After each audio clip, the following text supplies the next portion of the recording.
Hi friends, మీకు ఈ video నచ్చినట్లయితే లైక్ చేయండి, సబ్స్క్రైబ్ చేయండి. కోర్టులో అక్షయ్‌ని హాజరుపరుస్తూ ఉంటారు. ఇంతలో అక్కడున్న అవని కూడా ఏం జరుగుతుందో ఏమో అని చెప్పేసి చాలా టెన్షన్ పడుతూ ఉంటుంది.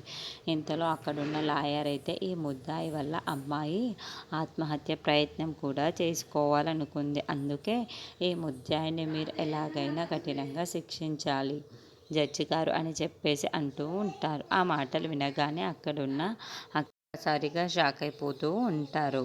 ఇంతలో ఏంటి ఇలా జరిగింది, ఈ నిర్ణయం తీసుకుంటున్నారు అని చెప్పేసి అనుకుంటూ ఉంటారు. ఇంతలో అక్కడున్న పల్లవి మాత్రం చాలా సంతోషిస్తూ ఉంటుంది. హమ్మయ్య! నాకు కావాల్సిందే జరుగుతుంది, ఇంకేం కావాలి అని చెప్పేసి అనుకుంటూ ఉంటుంది. ఇంతలో అక్కడున్న స్టిక్కర్ అయితే అలాంటిదేమీ అవసరం లేదు లాయర్ గారు అని చెప్పేసి అంటూ ఉంటాడు. ఆ మాటలు వినగానే అక్కడున్న లాయర్ అయితే ఎందుకు అలా అంటున్నారు శ్రీకర్ అని చెప్పేసి అడుగుతూ ఉంటారు. ఆ మాటలు వినగానే అక్కడున్న శ్రీకర్ అయితే ఆ అమ్మాయి ఇప్పుడు మెలకువలోనే ఉంది, కోలుకొనే ఉంది అని చెప్పేసి అంటూ ఉంటాడు. ఆ మాటలు వినగానే అక్కడున్న పల్లవి అయితే ఒక్కసారిగా షాక్ అయిపోతూ ఉంటుంది. ఏంటి, కోలుకుందా, అది ఎలా సాధ్యమయ్యింది అని చెప్పేసి అనుకుంటూ ఉంటుంది.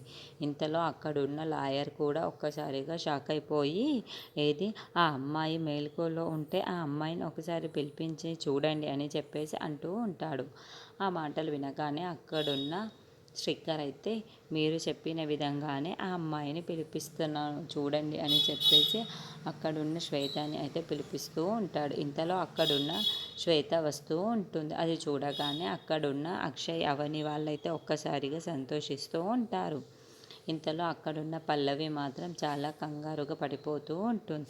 అమ్మో, ఇప్పుడేం జరుగుతుందో ఏమో, నా గుట్టు ఇది బయట పెట్టేస్తూ ఉంటుందేమో అని అనుకుంటే ఇప్పుడేం చెయ్యాలి అని చెప్పేసి చాలా టెన్షన్ పడుతూ ఉంటుంది.